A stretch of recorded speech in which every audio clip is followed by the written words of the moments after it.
everyone says Cars 2 sucks. It does. Let's talk about it.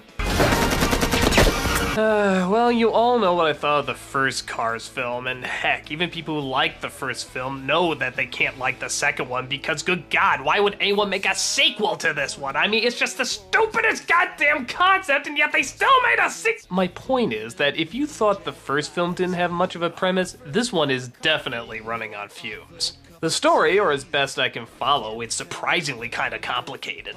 Has to deal with a secret agent of Cars. That's right, it's a spy car flick.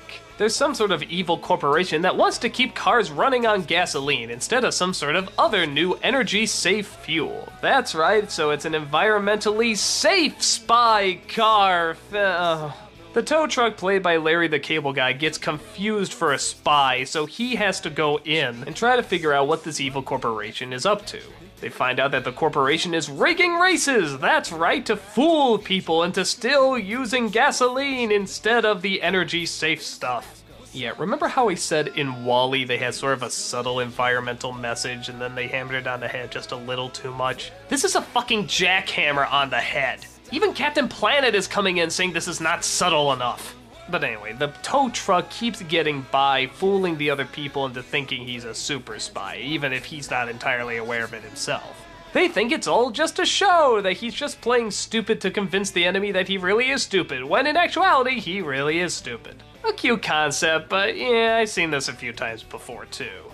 All the other cars, like Owen Wilson and, I don't know, whoever the hell else was in the other film, doesn't seem to make much of an appearance. They go looking for the tow truck, but it's only a once-in-a-while cameo. You're basically watching Larry the Cable Guy, and yeah, if you say that, you can see at least one of the major problems of this film. The other is that you don't care. This is a dumb idea. The whole idea of Cars was a dumb idea, but now you're turning into a spy flick? What did the first one even have to do with spies? It didn't. Where is this coming from? The big reveal at the end about who the bad guy is not really surprising, and honestly, I kind of forgot who the character was, so it wasn't even that big of a hit. And the rest of the film is mostly just been asking the same questions you asked in the first one, like, how do cars sit down? Do they sit down? Do they stand up? How do the toilets work? Actually, I take it back. There's a funny scene with the Japanese toilet, and that made me laugh. Why is it the only jokes that make me laugh in these movies are the toilet jokes? That's not a good sign. And again, I can't think of anything horrible for kids not to watch. I mean, is there anything really offensive in it or any bad morals? Not really. But it's just stupid. It's a stupid idea. It's a stupid execution. It has stupid characters. It's just... This is Pixar. I mean, friggin' Pixar. I mean, why didn't you make The Incredibles 2? In fact, why are you making a Monsters, Inc. 2? The Incredibles is just sitting there. That's practically made for a sequel. You have other supervillains. You can have the kids grow up. You can do so much. Just, really? Cars was the one that demanded the story still continue to be told? Well, unlike the first one, I wasn't the only one that disliked it. The critics didn't like it, audiences didn't like it. I don't even think it was that big a hit at the box office. I think it's the first official dud that Pixar put out that I think everybody agreed was a waste of time. Which, to its credit for the lineup Pixar had with the successful movies and only now for it to have one that wasn't a hit, that's pretty impressive.